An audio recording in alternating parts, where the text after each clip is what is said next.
Hello and welcome. My name is Carol Carter, and I'm the founder and CEO of Global Minded. We are dedicated to creating a capable, diverse talent pipeline to get more women, people of color, and every way that you can define diversity into the education, economic mobility, and leadership pipeline. And we do that in a number of different ways, one of which is an annual conference. This is the second year that conference is virtual. And we're in the 9th week this week of the conference, and this is our week focused on health and wellness. Next week, we'll have another big aspect of what we do, which is we work with first generation to college student leaders, and we have a whole leadership program every day at 4 o'clock Eastern time with them. But we're thrilled today to have the panel on this very important topic, which is from isolation to compassionate connection. How organizations can support their employees in crisis and beyond. And for those of you who are in corporate America or have been in corporate America, we realize there's a big sea change right now from that old school model of corporate person as perfect person. And it's really time now, whether you work for a nonprofit or a foundation or a business, to see people as the authentic humans that they are. With all of the different aspects. So I'm thrilled to introduce Liz Sweigart, Dr. Liz Sweigart, and she is a managing partner with PricewaterhouseCoopers, and she's a graduate of Rice University. She has an incredible track record. She's also a mother. She has a lot of other incredible characteristics as a human being, as well as a professional. So Liz, welcome, and welcome to your panel representing so many different perspectives of this really important topic. Oh, absolutely. And thank you so much, Carol, for that very kind introduction.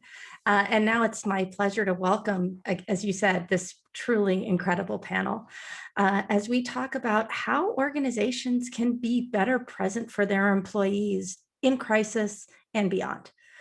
So with us today, we have Tilak Mandadi, who is the Executive Vice President, Digital, and the Chief Technology Officer for Walt Disney Parks, Experiences and Products. We have Dr. Lizette Ojeda, the professor and founder of the Work-Life Lab at Texas A&M University in College Station. Welcome as well, Zach Nunn, the Director of Diversity, Equity, Inclusion, and Social Impact at Momentive AI, and the CEO and founder of Living Corporate, a multimedia platform dedicated to amplifying the voices of Black and Brown people at work. Very happy to have you here, Lisa Giuroiu, the Vice President for Pharma and Life Sciences at the Susan G. Komen Foundation. And certainly not least, but last, Connor Sturgeon is a graduate supervisor at Indiana University. So welcome all, and welcome to our attendees. We're so happy that you're here for this conversation. So as we were preparing for this panel, the theme that came up again and again was empathy, specifically the importance of organizations fostering a culture of empathy to better support their employees during times of crisis and periods of recovery. So I'd like to start with you, Tilak. What does it look like for a company to create a culture of empathy? It would look like a very joyful workplace. I think, so first of all, I'm honored to be with the other panelists. Thanks for giving me the opportunity to be here.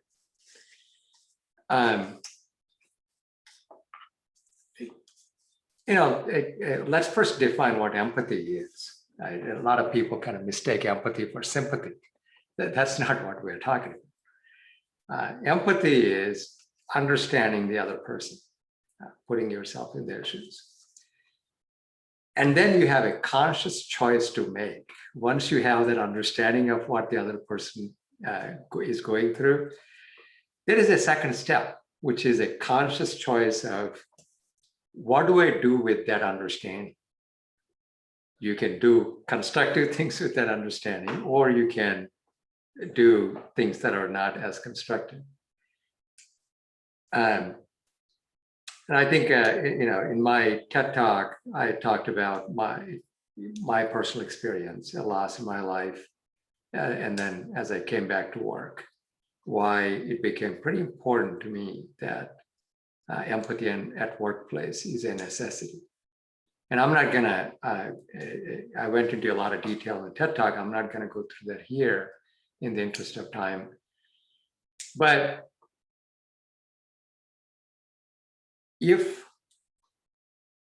we are able to understand what other people are going through, and we are able to react constructively with that understanding, that leads to true human relationships at work and not purely transactional ones. A lot of times in companies, relationships end up being transactional if you are not putting the effort into it.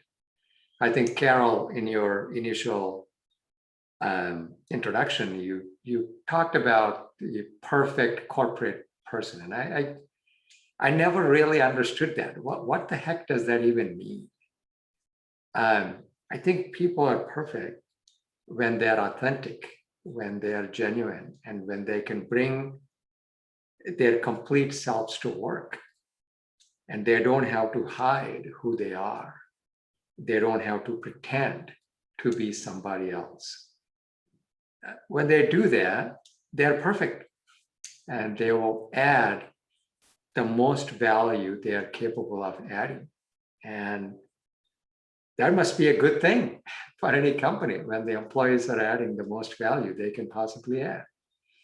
So, Liz, getting back to your question, if we agree on that premise that employees being authentic, genuine is the right thing, and that would allow them to contribute at their maximum potential, and employees performing at their maximum potential is a good thing, then one would have to conclude logically an empathetic workplace is a good thing. Right? That goes without saying. How do we get there?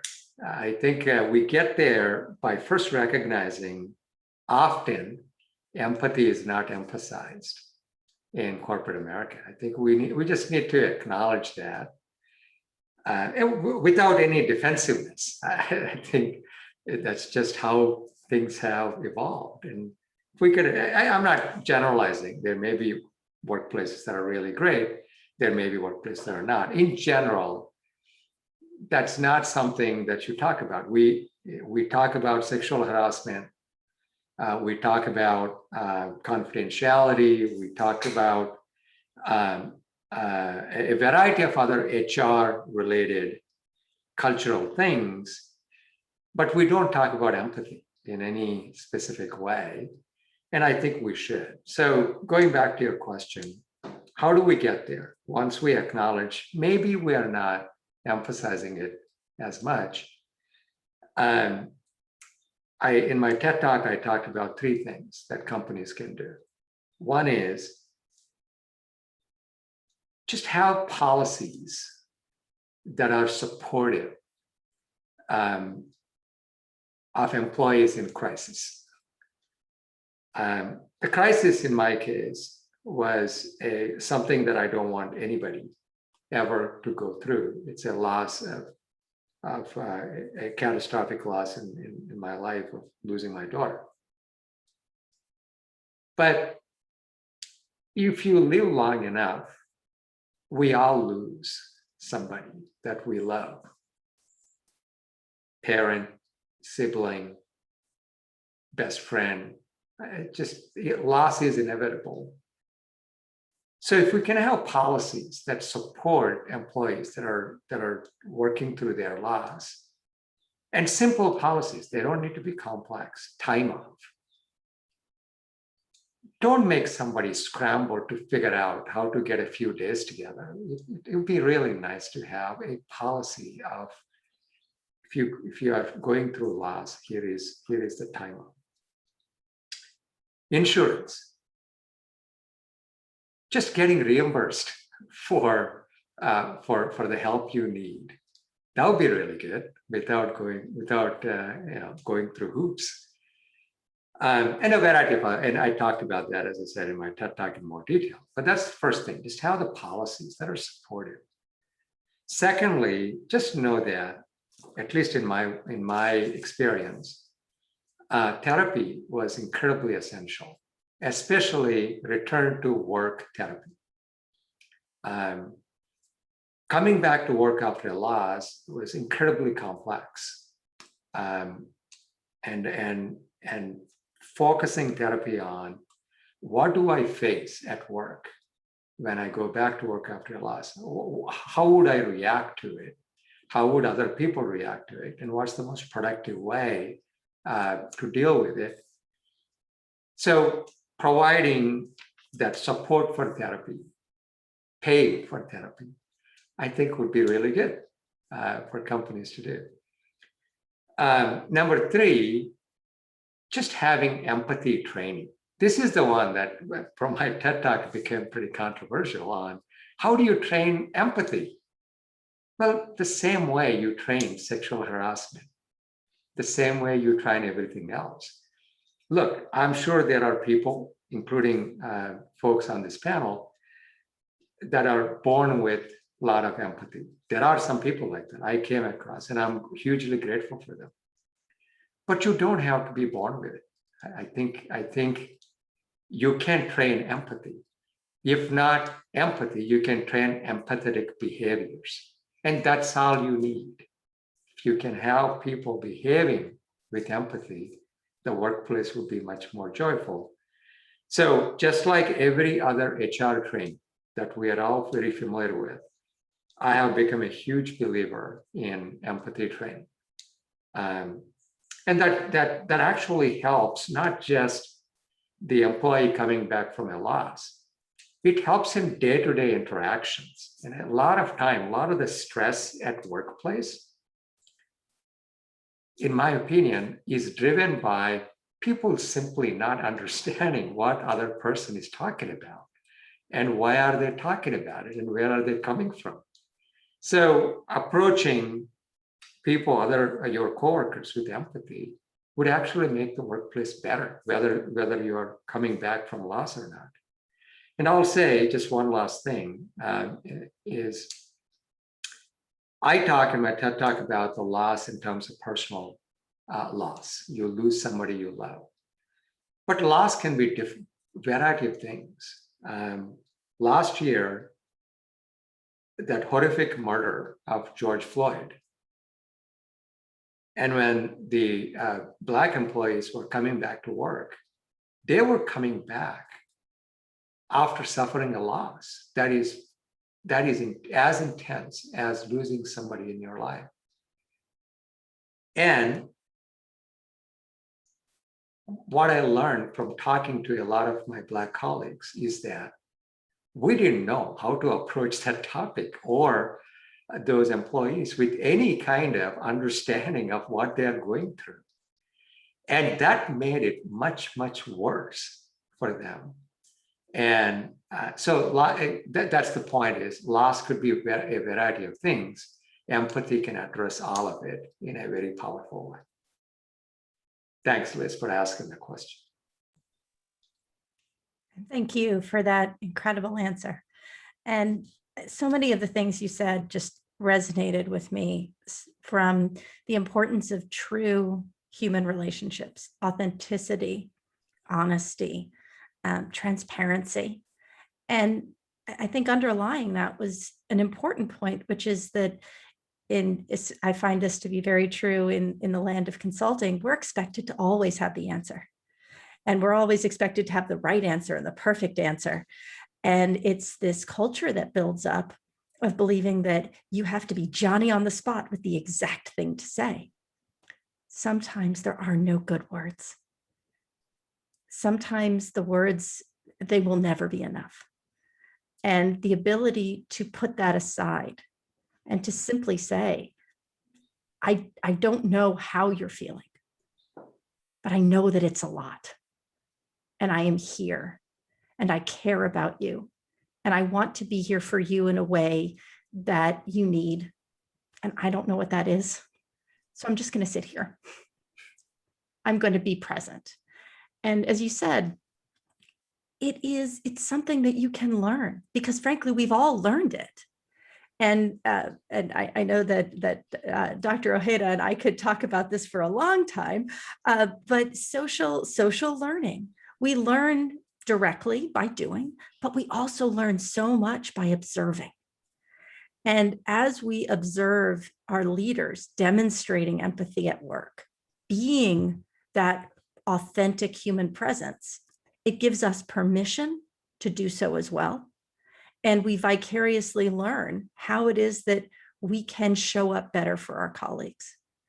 So thank you for that, and for sharing so much of your personal journey. You are bringing so much empathy just to hear. But I think that this is something that we can all action. It's something we can all do starting right now, being more present for one another, particularly in the workplace.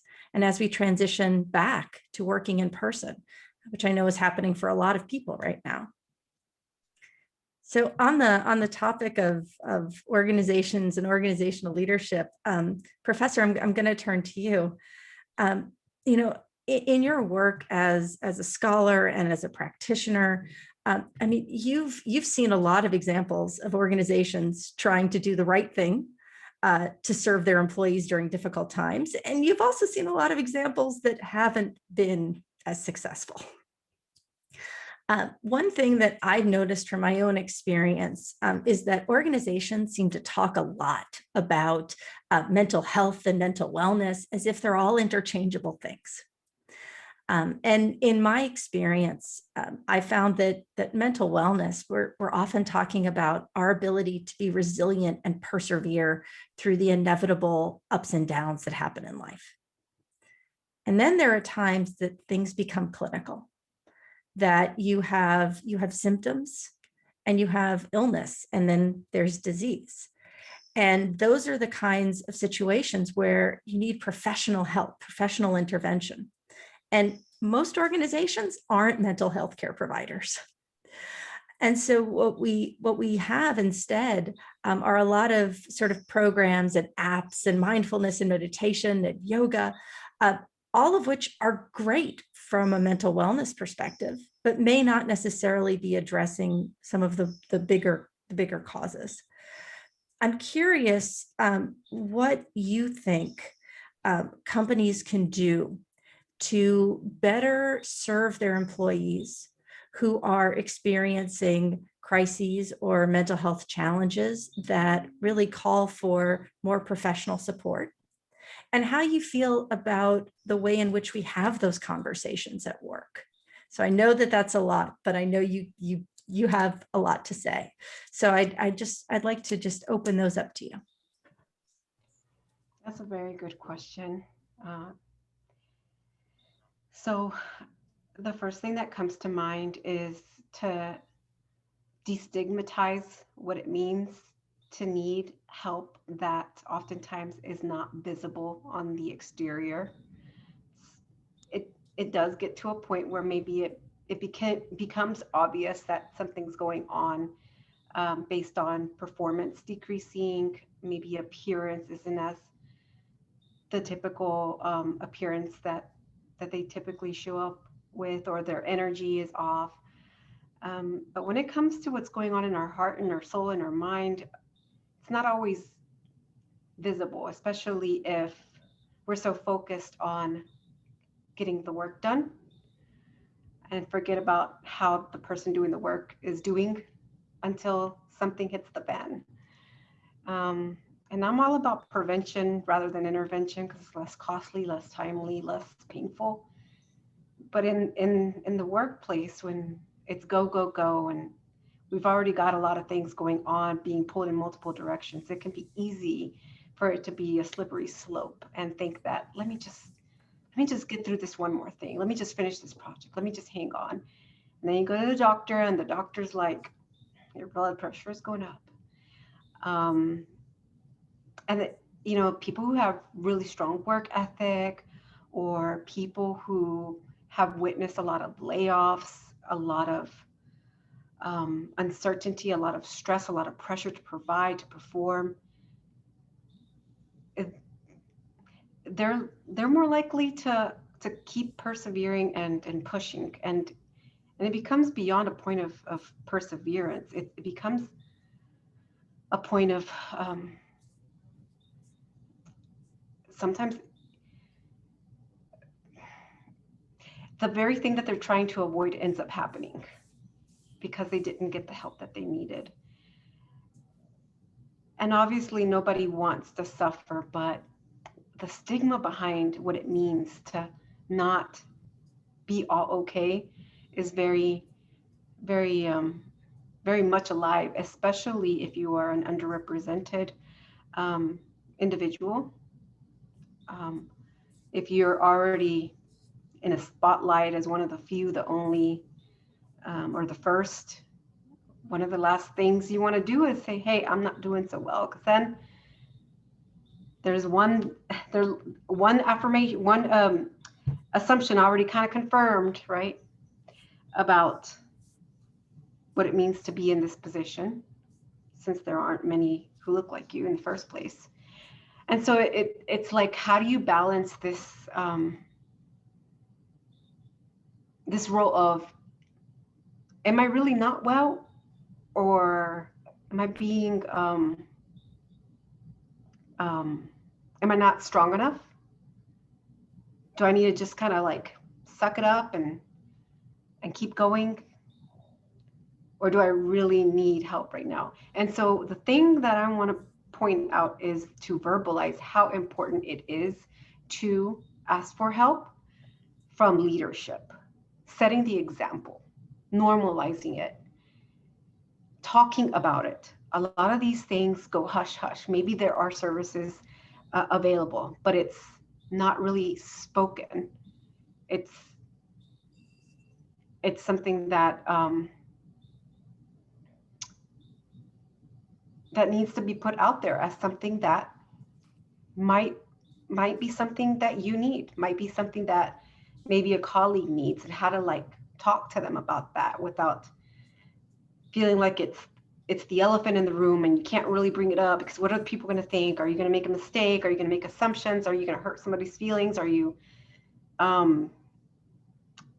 you know, speaking up when it's not your place? And there are so many instances in which people felt this way, and had they kind of just asked, hey, you doing okay? I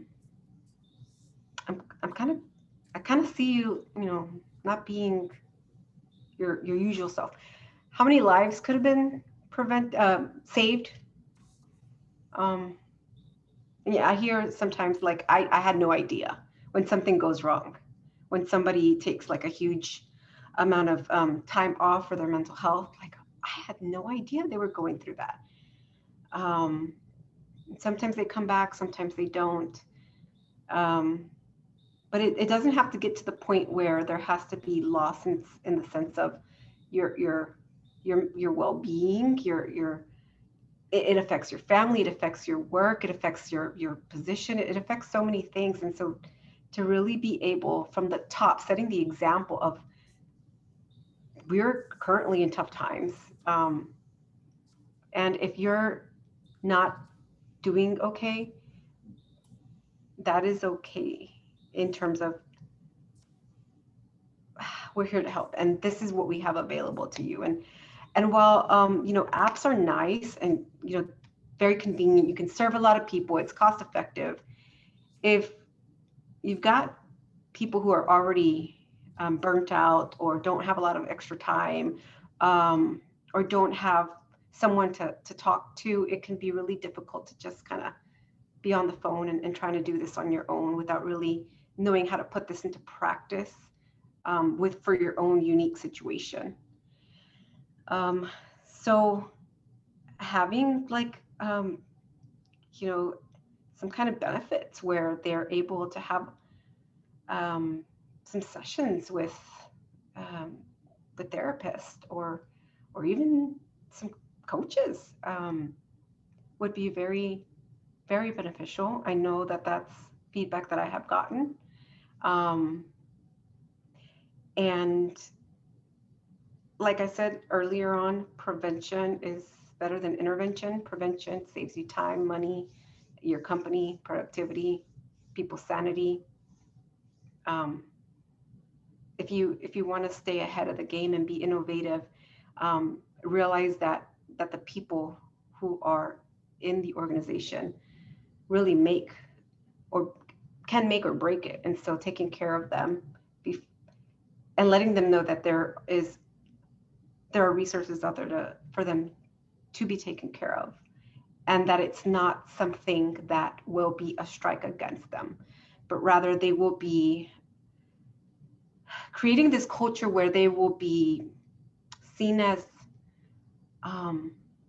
doing what they have to do because they care about bringing their best self to work and being at their best, so that they can really do what they were meant to do in their zone of brilliance for the company and for their own sense of identity as a professional. So let's normalize it and let's get them the support that they need. Thanks. Yes, and more yes. Let us normalize it. And so again, so much of what you said resonates with my own experience, having taken a year to step back from my career and to focus on my mental health, to focus on recovering from major depression, and being frankly suicidal, and being able to come back, to return and know that yes, there is support in place, and that I have a space that I can return to, and I know that I have support within the organization as I'm transitioning back in. And as you said, it is okay to not be okay. And we have often these projections of relentless positivity in the workplace. We have energy and pep and verve, and we're expected to show up, all of us, but to show up and be perfect all the time. And that's not authentic. It's not real. And giving people space to be real and to be authentic and to not be okay. And to know that there is support to help them to be okay. And, you know, I so much of what I have heard from you, I think just resonates with so many conversations, Zach, that you and I have had over the years.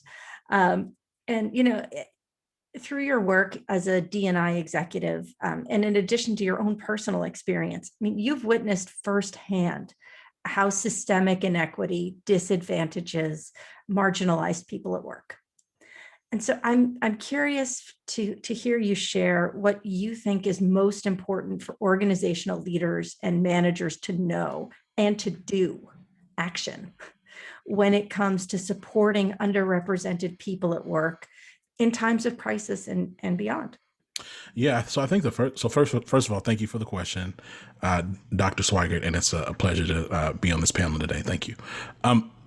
As I process your question, I think it's important to realize that due to the nature of white supremacy, patriarchy, and capitalism all coming together, that Black and brown people are at a state of crisis all the time at work because white supremacy, all those things come together to be very oppressive and exclusionary for those on the margins. So it's George Floyd was a some would call it like a lightning rod moment, but the reality is that Black death at the hands of the state is constant, and that harm both in the micro and the macro is constant. And so when you talk about this idea of what organizational leaders can do to support their employees, particularly those on the margins, you know, it's about thinking about what does sponsorship actually look like? What does it really look like to create networks of community and support? Oftentimes when we talk about Black and brown talent or employees, we we contextualize them in manners of charity. So we think about, oh, they need to be educated further. So we talk a lot about mentorship.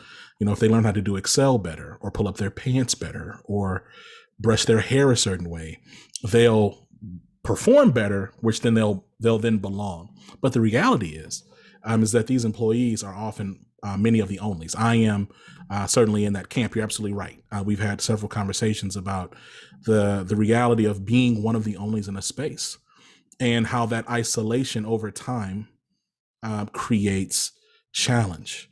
And I really believe that the more that organizations can really look at themselves accountably in the mirror, look at their talent management processes, not just the PR work. You know, you have tons of executives, folks, they'll be like on the front page of the Atlantic or the Washington Post or whatever, as if like they're these paragons of like DEI.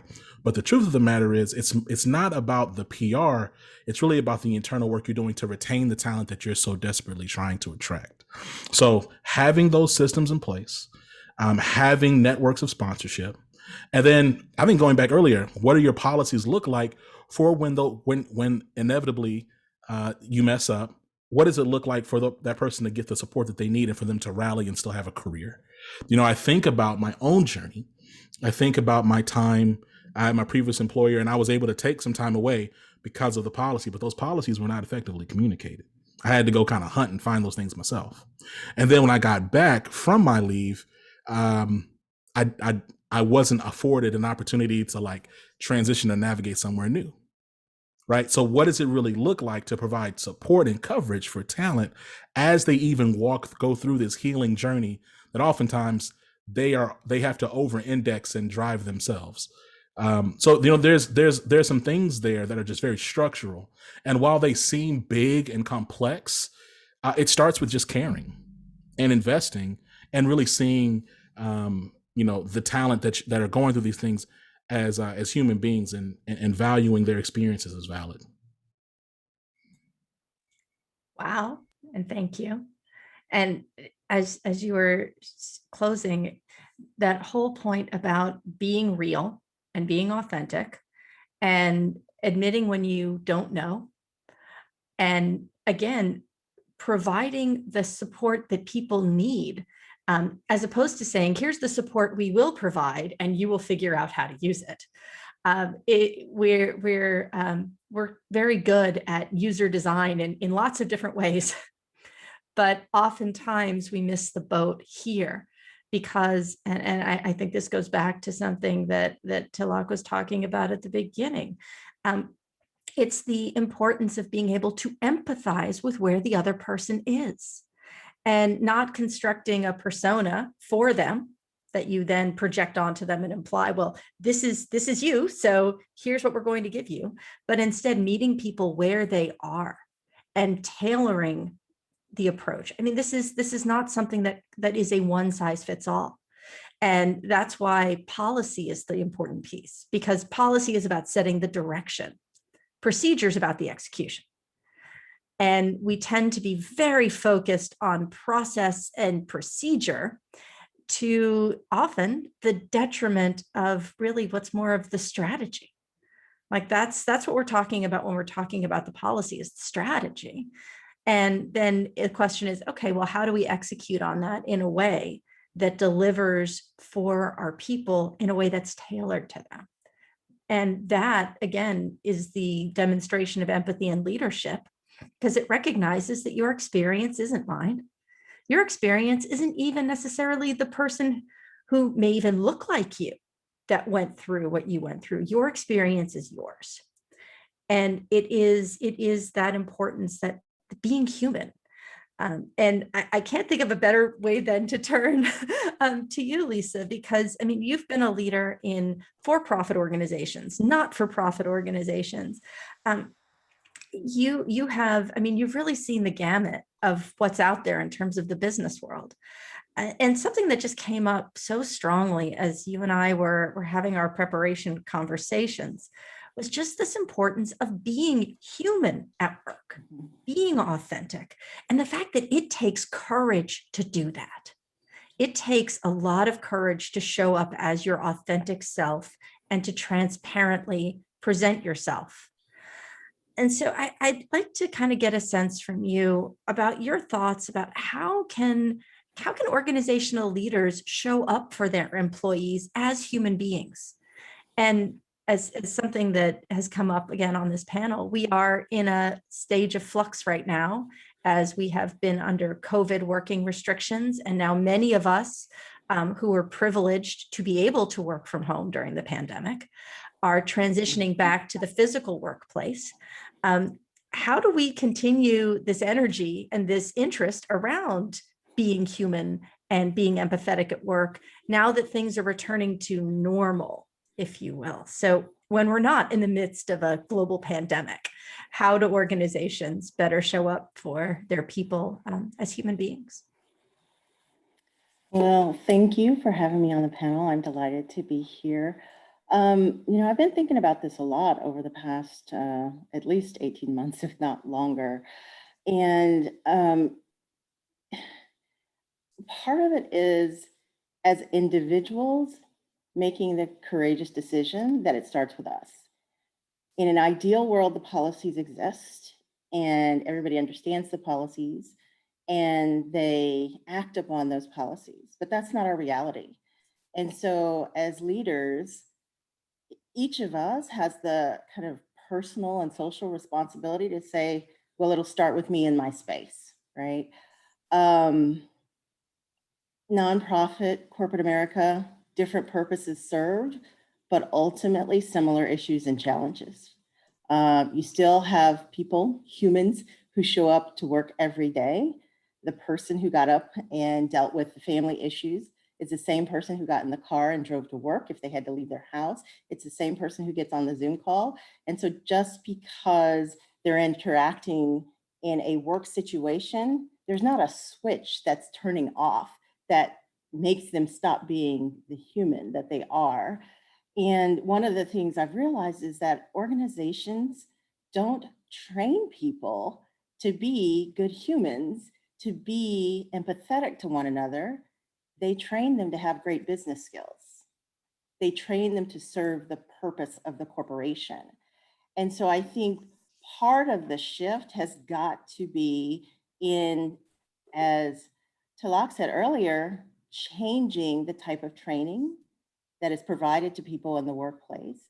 I also think it needs to go further than that. It goes into how people are measured and rewarded. Oftentimes we look at, did you drive results for the bottom line?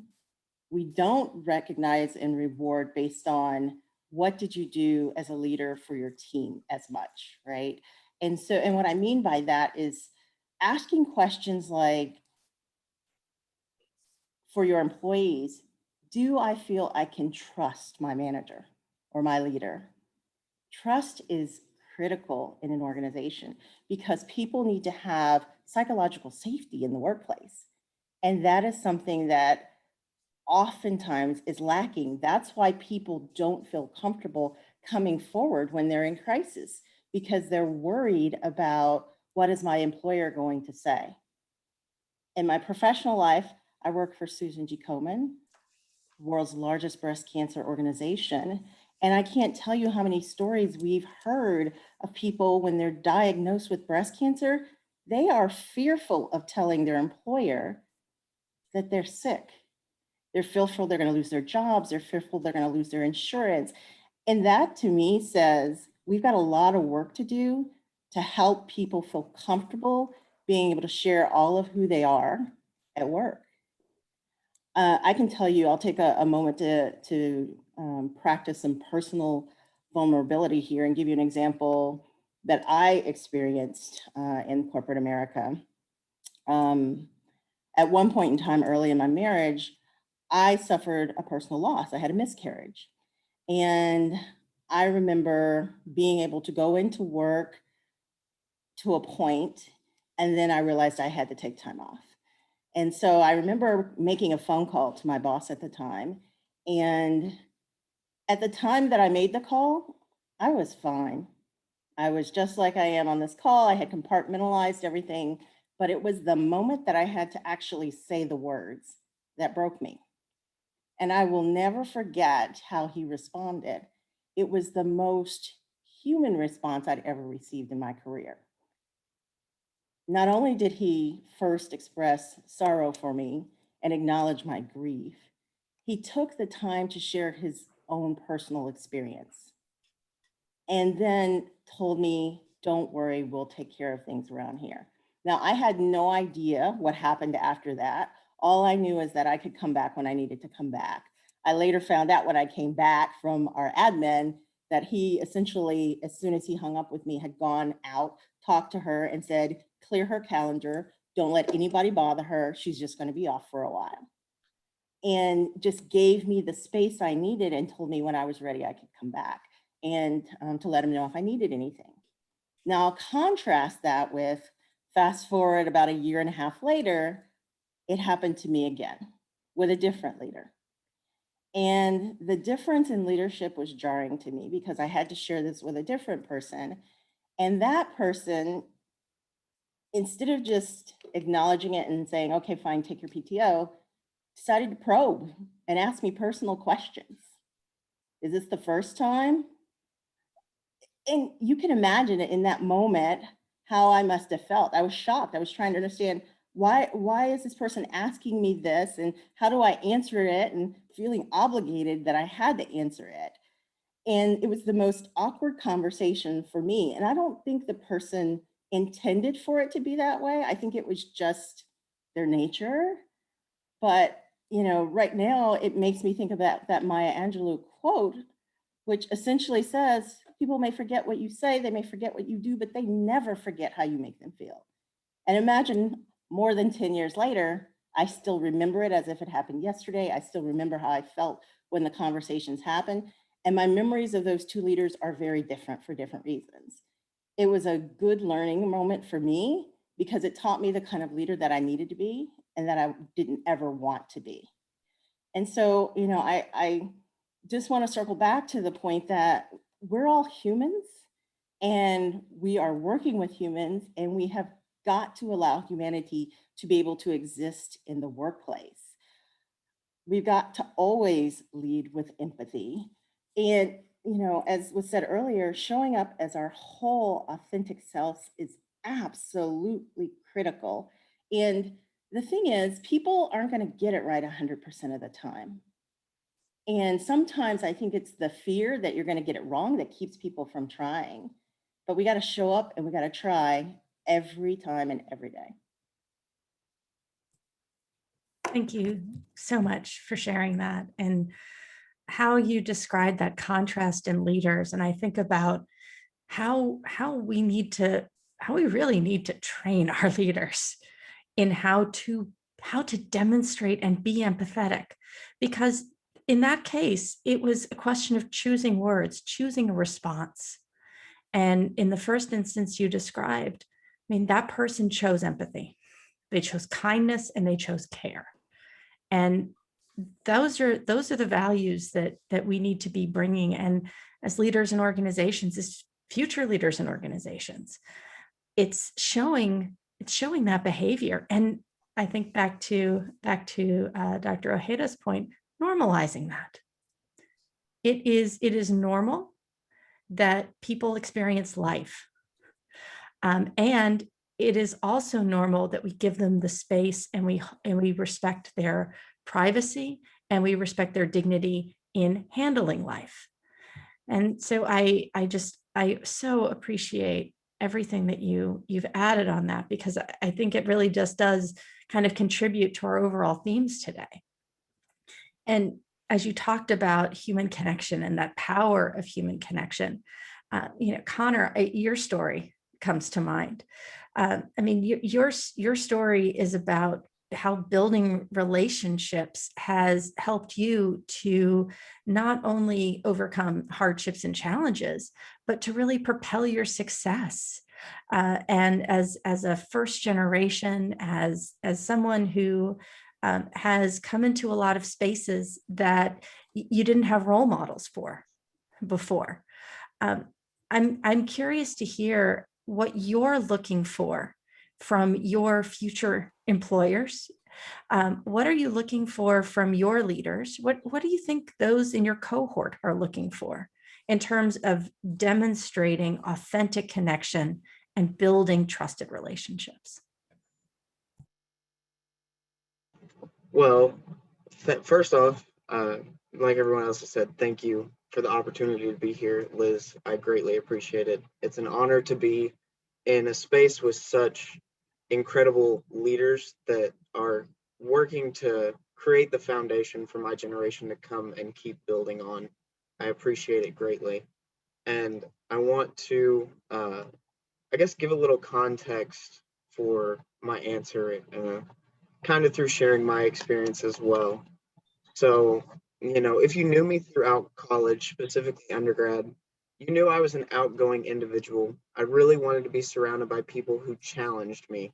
I was in intramurals, clubs, Greek life. I mentored, I traveled, a lot of philanthropic endeavors, social scenes, whatever.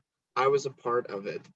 That wasn't always the case. I developed that through my experience and learning to trust others.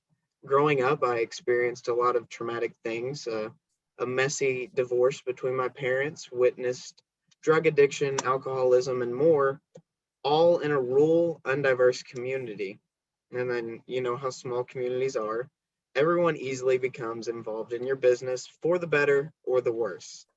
I was fortunate enough that I had a strong support system established, one that helped me to pick up and overcome these challenges and put me back on my feet time and time again. Each time I was picked up, it instilled in me a drive to push myself further and attain what they convinced me I was capable of doing. That's where it set me on my path to college, which was a territory I had no reference for, as you mentioned, being first generation. But once I was there, I felt lost all over again. But I didn't have that established system of support that I was so accustomed to in my community. I wasn't too far from home, and my mother and grandparents were very involved in what I was doing, but I was far enough that I had to figure out how to make it work. But how did I make it work before? I had to find what I was looking for all over again, and that was finding a new community. And it took all 4 years of undergrad, and I found it through my different involvement. I desired to be surrounded by people who cared about me and my goals. And coming to that realization in my apartment during my first semester of college, I began the transition to what my significant other refers to as the floating social butterfly who accidentally leaves her to wander around the party, socializing with random people. And finding those connections throughout college helped me to establish a baseline of what I was comfortable with, what I wanted to improve on, and how far I could push myself. I joined a lot of organizations, held a lot of officer positions, donated time and money through my fraternity and other opportunities. I traveled around the US and out of the country twice, and now I've pushed myself to obtain a master's degree. Because of this community, I was also able to get through what we're all getting through now, COVID. I lost my last semester of my undergrad, and we were all in a very dark place. But we pulled together and motivated to continue towards the light that was bound to come. And it turns out, with the right amount of support, you can push yourself beyond the any limited or any of your imaginable limits. And you can also be reined in to focus on repairing yourself from overworking yourself. But I think in summation and all that context, that's what my generation is looking for. That's what we're going to be seeking in career opportunities, a community, a company who will support us in our endeavors, be they professional or personal. If someone is struggling with their mental health, they want to know we'll be supported. Whenever we break our arm, it's no big deal to take time off work, go get an x-ray, and come back in a day or so once you get to feeling better. Whenever we want to challenge ourselves through extra work or, continuing our education, whatever it may be, we want to know that we can be supported and trusted in that endeavor. Mental health coverage, paid leave policies, or with the development of remote working opportunities, we can make significant change on how we view the workplace. It doesn't have to be so traditional and rigid anymore. We are people, and we aren't perfect, but we strive to get better. As for my generation, we're tired of the idea, like you all have mentioned throughout this, the theme of it is we're tired of separating ourselves, our personal lives, and our work lives. We want to come to the office holistically. And it turns out we need to do that because we're the same person here or there. We can't just leave our problems at home. That doesn't work. If we're able to confide in ourselves and confide in one another and be vulnerable, we're able to better perform. It's proven. So in saying that, we should be able to come to the office and be comfortable telling our employer we're not having a great day. Or on the other side, coming in and celebrating that it's the best day we've had in a while. We want the comfort to express ourselves, express our vulnerability, and be supported by our peers and employers. Often the workplace is focused on that idea of the company goal. Or in some cases, it's focused on the individual. I, the individual, not we, the people.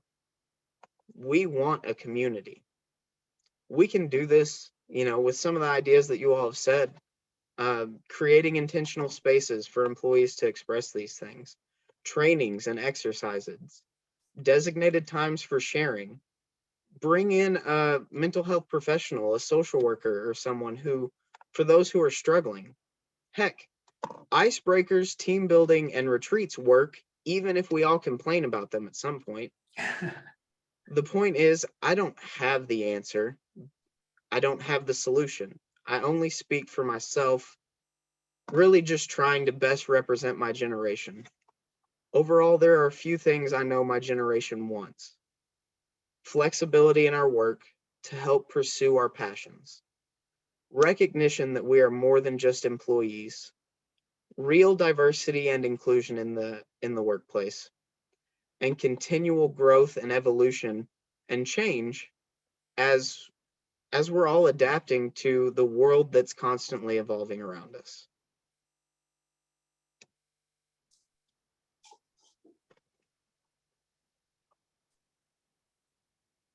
Connor, thank you so much for that. I so appreciate how you were able to speak both from the perspective of your cohort, what you and your peers have shared with one another, but also recognizing the aspects of it that are personal to you. And so often, if you are a member of any historically minoritized group, you are expected to not only speak, but represent everyone in that group. And it is critical that at work, we recognize people as the individuals that they are. And we form those relationships individually and authentically. Well, sorry, Liz, just Connor, you did a great job representing your generation, if I may say so. That was beautifully said, and could not agree with you more with what you have said. I appreciate that very much. So I would like to, we've received several questions. I'd like to represent some of the comments, but also get to as many as we can. If people do have questions for the panel, please do use the Q&A function or just drop it in the chat. I see that we have, and I think a very important comment that came in about an individual who's witnessed and personally experienced the dearth of support services that we often have in our colleges and universities on campus to support people of color, women, LGBTQIA+ people, and the devastating results that come from a lack of support and a lack of resources. And frankly, that the absence of that is antithetical to building a campus community. And it perpetuates exclusivity. And so I'd like to just ask for reactions to that from the panel, perhaps Professor, starting with you.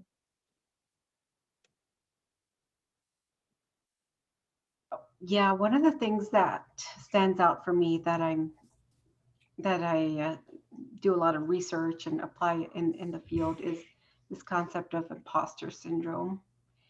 And I've recently termed the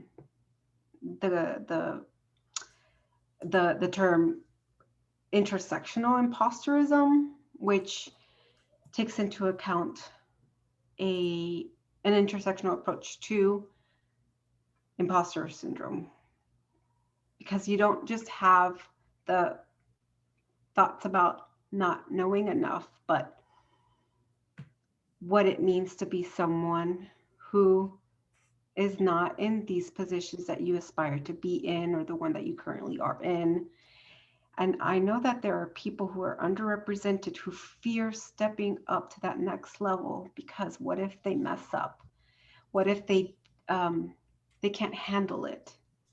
What will their peers think about them, that they were the one that was chosen of the few opportunities them? How might this change who they are with their family? Will they have to work twice as hard to prove themselves? And so really understanding how intersectionality plays a role with people's diverse identities is something that's really important and very complex, but cannot be ignored. It needs to be acknowledged. Absolutely. Anyone else on the panel who'd like to weigh in on that? So I'll move to another question we received. And this one is about employee assistance programs. And so what has been the experience of those on the panel? And what are our thoughts really about how can employee assistance programs be better resources for employees and organizations? And Zach, I'd like to, he's a seasoned human resources professional, I'd like to start with you on that. What are your thoughts on EAPs? Because I know you have them. No, I think that EAPs are a beautiful thing in concept, and I believe that, frankly, there are organizations that actually have strong programs, but the issue is that they're not embedded in the leadership culture or framework, so that people actually even know about them. So what I've seen, or what I still think is a gap organizationally, is if you are a manager of people, if you're a leader of people, you should be empowered with all of the knowledge to understand how all these EAPs work. Of course, if you're an employee, you should just know. But oftentimes, people are not going to read the policy, right? The biggest policy handbook, oftentimes, that folks are going to read is going to be you. So you understanding the programs and the policies, understanding the resources available is the biggest thing. We could talk about like the makeup of these programs, but what I have seen is there's often some sort of resource. Insurance can cover a lot. There's medical leave and short-term disability leave and all these other things. But again, my personal experience has been, I've had to go out and hunt for those things. And when I talk to HR, when I talk to my immediate supervisor, when I talk to my coach, no one has any answers. I've had to go and, leverage my network that I'm privileged to have, that everyone doesn't have. Thank you so much for that, Zach. I just want to pause to see if anyone else wanted to weigh in on that in this conversation. I'll speak. I think Zach makes a good point. I can tell you that in my experience, it was similar. As a leader, we were told these are the programs that exist. This is the phone number. If somebody has a need, give them the phone number. And it stopped there.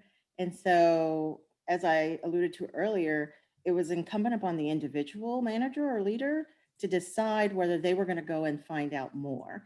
And then once somebody shared with you that they might have a need, making them feel comfortable that not only could they go and access the resource, but that you would be there to help them in whatever way possible was the critical next step that oftentimes didn't happen. So I think there's a lot of work that still needs to be done, not only in making people better educated about the resources, but also teaching them how to help others utilize the resources. And once they've used those resources, how to reintegrate back into the workplace. Yes, yes, and more yes. So the last question we're going to have time to get to, because I know we are at time on our panel. This is one I think is critically important for all of us. We have some great people who have signed on to participate in today's panel, in addition to the panelists. What about those people who don't show up in this space? What about the leaders that still don't feel that they have a vested interest in engaging with this topic and engaging with driving a culture of empathy in the workplace?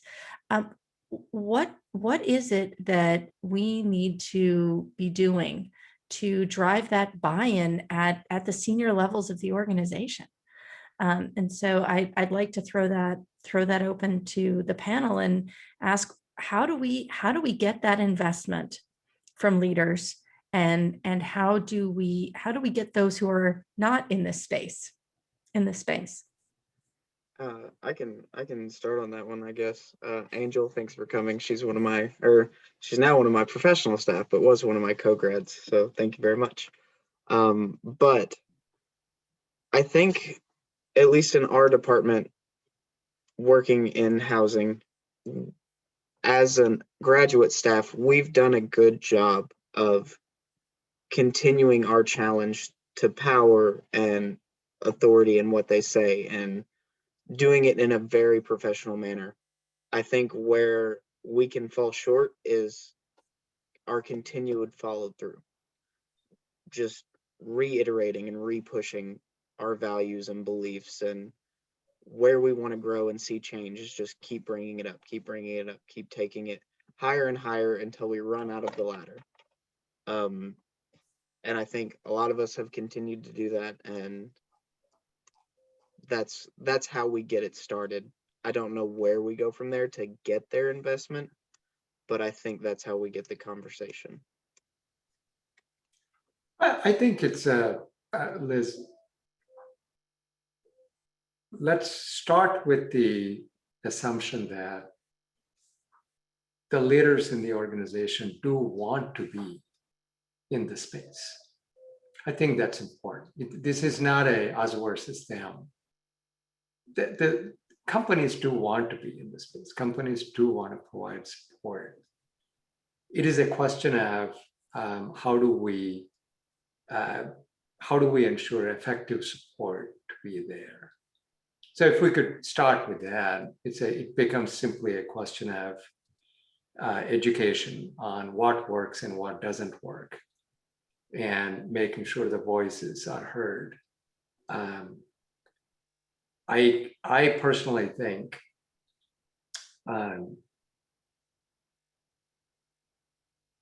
HR organizations can play an incredibly critical role. And I don't want to make this a HR organization's problem. That's not what I mean. But they occupy an incredibly unique place in corporate world. That if we can continue to gain traction with the HR leaders in corporate America, that would be an incredibly good start. Lisa, you said something earlier that I could not agree with you more, which is incentives and being aligned with this. Policies could be there, but the incentives are not aligned, we're not going to go anywhere. And part of that incentive should be, historically, we promote people because they are doing their job really well. Not because they have empathy, not because they are great people leaders, not because they understand other people, any of that. Well, you're really good at what you do today, so we're going to promote you to the next level, which is fine. as long as we don't just throw them into the water and say sink or swim. So for first-time leaders, providing that empathy training would go a long way, because those first-time leaders, Liz, would become senior leaders soon enough. Yes, and I love the point that you started with, which is that we have people who aren't in the room with us today.